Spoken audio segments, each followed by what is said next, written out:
what Spur's so worried about. Bluefy and Biscuit are having fun. Yeah, what could go wrong? Doomflaggy, get your Doomflaggy here! Doomflaggy! Doomflaggy! Doomflaggy! Doomflaggy!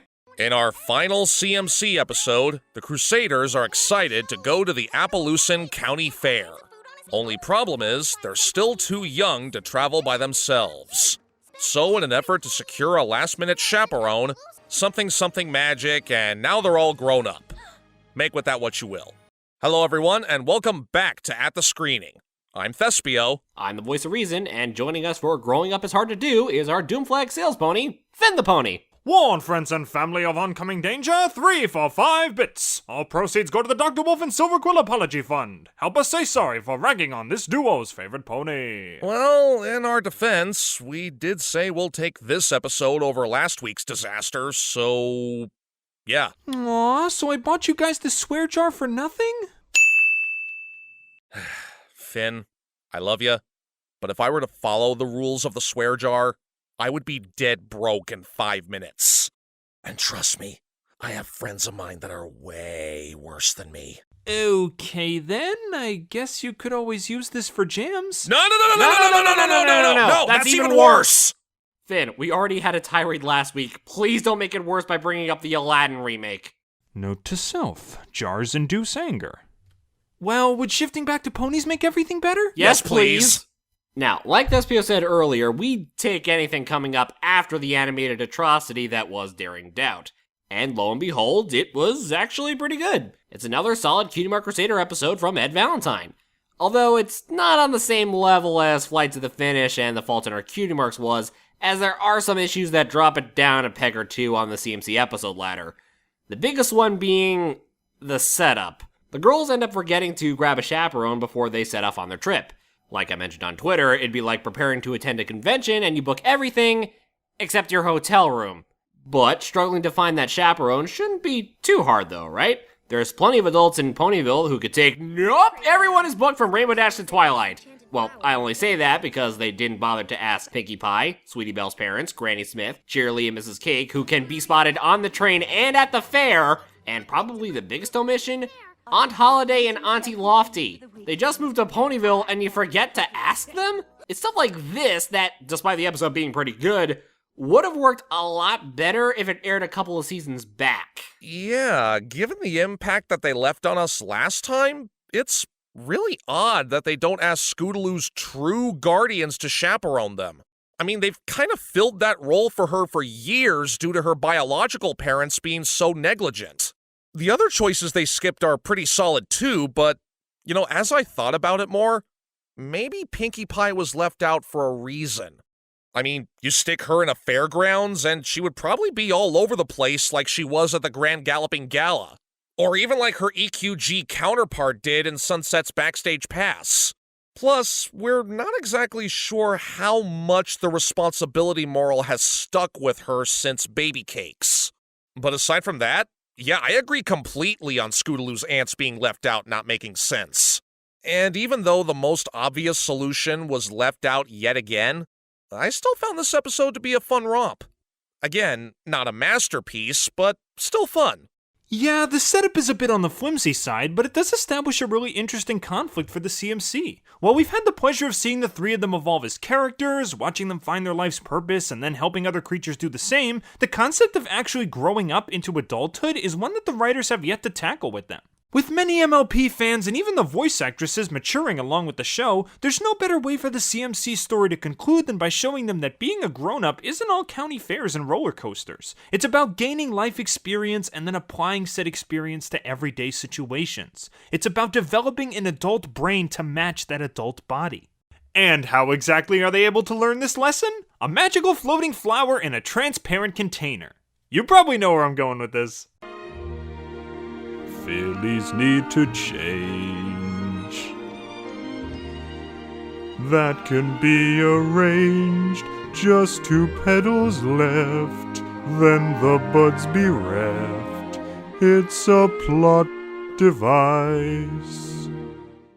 Yeah, blatant references to Disney products aside, I really appreciate the moral taught, and it's a perfect lesson for those who started watching the show at its beginnings as the target age demographic.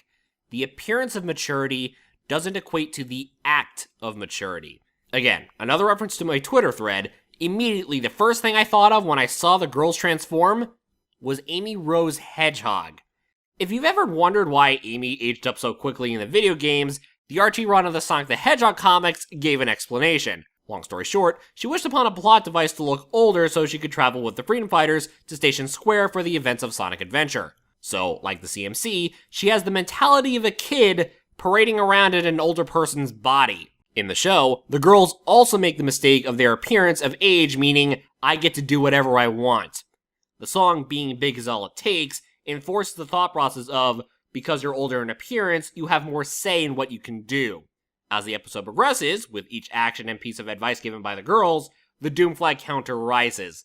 It's a hard lesson to learn that maturity takes time. We did everything real grown-ups told us not to and caused all kinds of trouble. And things could have been a lot worse. I guess we were pretty selfish. I'm glad you learned something. That's what growing up is, which is why you probably shouldn't skip any of it. Also, something else that was said earlier in the ending scene has just as much equal importance to it. Grown-ups aren't always perfect. And it's true.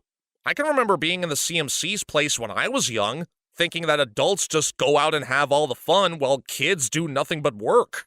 Be it either school, homework, chores, what have you.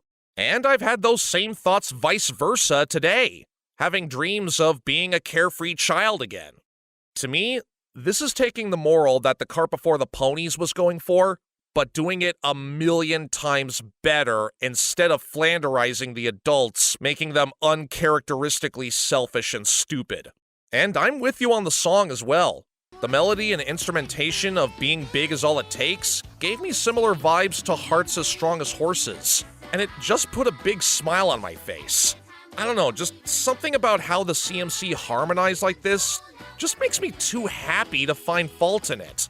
And the visuals coupled with them are just as fun to watch too. I can always appreciate songs that are not only gigantic earworms, but serve the plot perfectly. Every cliche that kids imagine about adulthood is present in this song. Getting to stay up late, getting to travel wherever they want, not having to go to school, being in control of everything, finally getting those grown-ups to listen to them when they speak their minds. When you pair that with the crushing boots of reality that slowly squash the fantasy later on, it manages to speak to kids perfectly on their level, which grabs their attention, and then gradually introduces the reality of the situation and teaches the lesson as the story goes on. Throw in an insanely catchy melody, perfect harmonization, and plenty of eye candy, and you've got a song for the ages. Get it? 'Cause their ages change? Aw, come on, at least put in a cricket sound or something. Oh, right. Sorry, I kinda already took care of that back in Drag and Dropped. But, you know, a thought actually just occurred to me, and it's kinda sad. You ever notice that even as a full-grown adult, Scootaloo's wings are the same size and she still can't fly? Oh god, I think I just depressed myself. Quick, Finn, show us something cute. Ooh, you mean like the whirling monk-tooth? No, not that! Aw, what's wrong with it? It's just a Shih Tzu mixed with the Tasmanian devil and a bucket of purple hair dye. Exactly! Okay, this is probably my only major nitpick, but who in their right mind would actually want to own this dangerous creature as a pet?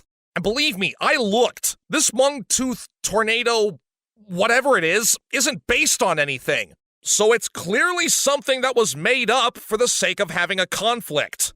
I mean, it's not as lazy a concept as flighters are, but come on, they can do better than that. Heck, I buy the Boofagrin from the End and Friend better than this.